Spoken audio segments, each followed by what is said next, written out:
நான் முருகன் ஒரு 3 பேர் தான் இருக்கிறோம். கையாள் மற்றெல்லாம் கிடையாது. காட்டு மேலே போகிறா பெரிய ஆளு போறா 3 பெரிய ஆளு கூட இல்லை பெரிய ஆள் பெரிய ஆள் பெரிய ஆள் 4 பேர் இருக்கிறாங்க. 4 பேர் தான் இருக்கிறோம். அந்த பழைய ஃபீட்பேக்லாம் கேட்டு ஒரு கூரை கூட கிடையாது. அப்போ என்ன மாதிரி ஃபீட்பேக்கு? அதான் இந்த மொத்தம் தெருவில் தான் பார்ப்போம். மாமா வந்து மோல் அடிக்கிறாரு. ஆனால் நாங்கள் எல்லாம் மோல் அடிக்கிறதில்ல. எதுக்காக மோல் அடிக்க மாமா அந்த 8 வீடு இருக்குல்ல, அவங்க ஏன் தோட்டி வேலைக்கு போகல? எதுக்கு? அது என்ன காரணம்? காரணம் இல்லை மானாட்டாங்களாம். செத்த மாட்டு கறி கிடையாது. அதுக்காக நம்ம வசதியாக இருந்தானுங்க அந்த நாளில். நல்லா வசதியாக இருந்தோம். எங்கள் அப்பா பாட்டன் உங்கள் பாட்டன் எல்லாம் வசதியாக இருந்தாங்க. சொத்துக்காரனுங்க நல்லா சொத்துக்காரனுங்க. கொலைப்பாத்தாரு என்ன பண்ணாரு? கொலைப்பாத்தாரு என் தாத்தா அவங்கெல்லாம் இருந்தாங்களா அந்த நாளில். கொலைப்பாத்தாமல் வந்துட்டாங்க. அப்பெல்லாம் எங்களுக்கு அந்த ஊர் வேலை வேணான்ட்டாரு அந்த பெரிய உங்கள் தாத்தாவுக்கு தாத்தா.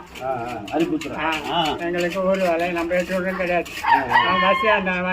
வண்டிமட்டிலேருந்து கைடி வேலையே கரெக்டாக இருக்கும். 8 வீடும் நல்லா வசதியாக புதுக்காட்டிலேருந்து கல்துறை வரைக்கும் நம்ம வேற இடம் போயிட்டு நம்மளுக்குதா அந்த மாதிரி சொத்து இருக்குது நம்மளுக்கு. அண்ணாண்ட பூரா மாதிரி கல்துறை அது வரைக்கும் சொத்து வண்டிமுட்டு கோயில் வெண்ணிமுட்டு கோயில் தருவாங்க எல்லாம்.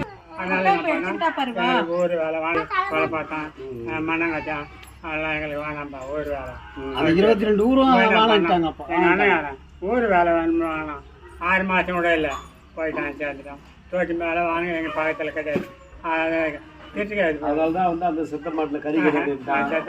அப்புறம் செல்லியம்மனுக்கு காடை இருந்தாங்கன்னா அந்த பங்கு கறி அதெல்லாம் கொடுப்பாங்க. போய் அதெல்லாம் கொடுப்பாங்க. அது பங்கு அது பங்கு உண்டு. அது பங்கு அந்த பங்குல மீன் போச்சா அது பங்கு பங்கு அதெல்லாம்